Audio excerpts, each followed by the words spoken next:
নমস্কার বন্ধুরা, this is kitchen and baking এ সকল দর্শক বন্ধুদের স্বাগত জানাই। আমার আজকের রেসিপি পেঁয়াজ রসুন দিয়ে কষা আলুর দম। আলুর দম তো আপনারা অনেকেই করে থাকেন। আমি যে প্রসেসে করছি একবার এইভাবে খুব কম মশলায় আপনারা একবার ট্রাই করে দেখতে পারেন। আশা করি আপনাদের ভালো লাগবে। এটা রুটি, পরোটা, এমনকি ভাতের সঙ্গেও খুব ভালো লাগে খেতে। ঘরোয়া যে কোনো উপকরণ দিয়েই, খুব সামান্য উপকরণ দিয়ে এই রেসিপিটা কিন্তু তৈরি হয়ে যায়। তাহলে আসুন শুরু করি আমার আজকের রেসিপি। এই আলুর দমের রেসিপিটার জন্য আমি এখানে 500 গ্রাম আলু নিয়েছি। এবার আলুগুলোকে একটু বড় বড় টুকরো করে কেটে নিয়েছি, কেটে ভালো করে ধুয়ে নিয়েছি। আর এখানে দুটো বড় পেঁয়াজ নিয়েছি, পেঁয়াজগুলোকে লম্বা লম্বা করে কেটে নিয়েছি। আর নিয়েছি 10-12 কোয়া রসুন, এগুলোকে আমি ছাড়িয়ে নিয়েছি। আর এগুলো কুচি কুচি করে কেটে নেব। কড়াইয়ে দিয়ে দিচ্ছি 2.5 চামচ মতো সর্ষের তেল। তেলটা ভালো করে গরম হয়ে গেছে, এর মধ্যে দিয়ে দেব কেটে রাখা পেঁয়াজ।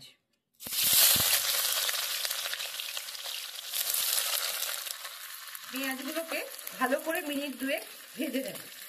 পেঁয়াজগুলো দেওয়ার পর মিনিট 2 ভাজা হয়ে গেছে। এবার এর মধ্যে দিয়ে দিচ্ছি কুচি করে নেওয়া রসুন।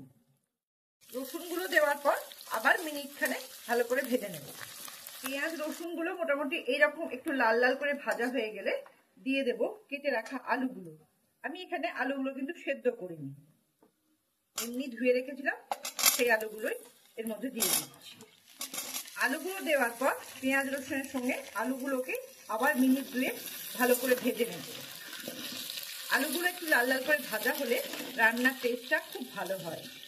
আমি আগেই সেদ্ধ করে নিইনি, কারণ সেদ্ধ করা আলু অনেকক্ষণ ধরে কষতে পারবো না, যার জন্য আমি পেঁয়াজের সঙ্গে আলুগুলোকে একটু ভালো করে ভেজে নিচ্ছি।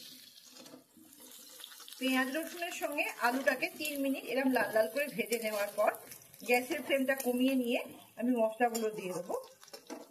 এখানে আমি খুব বেশি মশলা ইউজ করব না, জাস্ট দিয়ে দিচ্ছি আধখানা টমেটোকে আমি ছোট ছোট টুকরো করে কেটে নিয়েছি। দিয়ে দিচ্ছি 1 চামচ গ্রেট করে নেওয়া আদা। আর দিচ্ছি 1.5 চামচ হলুদের গুঁড়ো।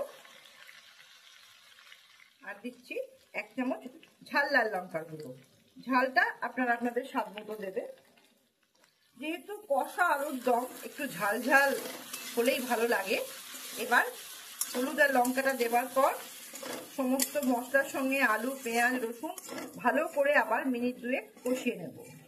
যেহেতু আমি প্রেসারে দেবো, সেজন্য আমি গরম জল ব্যবহার করছি না, এমনি জলই দিচ্ছি, পরিমাণ মতো জল দিচ্ছি।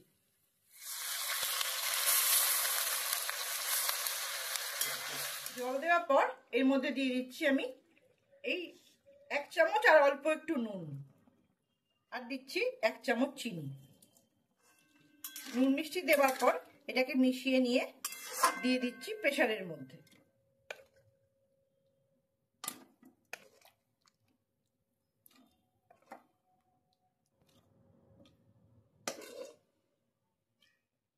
কষিয়ে নেওয়ার পর আমি কুকারের মধ্যে সমস্তটা দিয়ে দিলাম।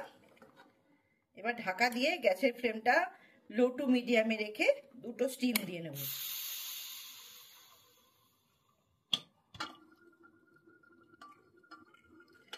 দুটো স্টিম দেবার পর আমি এটাকে একটু 5 মিনিট রেখে দিয়েছিলাম স্ট্যান্ডিং টাইমে।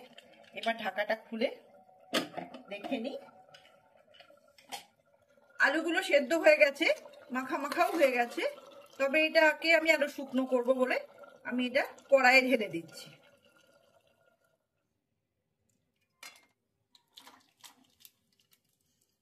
কড়াইয়ে ঢেলে দেওয়ার পর গ্যাসের ফ্লেমটাকে একদম হাই করে দিয়ে এটাকে ফুটিয়ে নিতে হবে আরো মিনিট 2, যাতে এটা একটু শুকনো শুকনো মাখা মাখা হয়ে যায়, বেশি ঝোল বা গ্রেভি এতে না থাকে। এই পর্যন্ত এটাকে একটু ফুটতে দিতে হবে।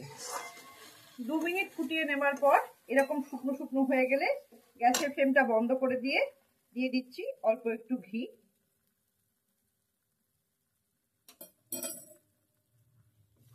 এবার এটাকে মিশিয়ে নিলেই রেডি হয়ে যাবে কষা আলুর দম।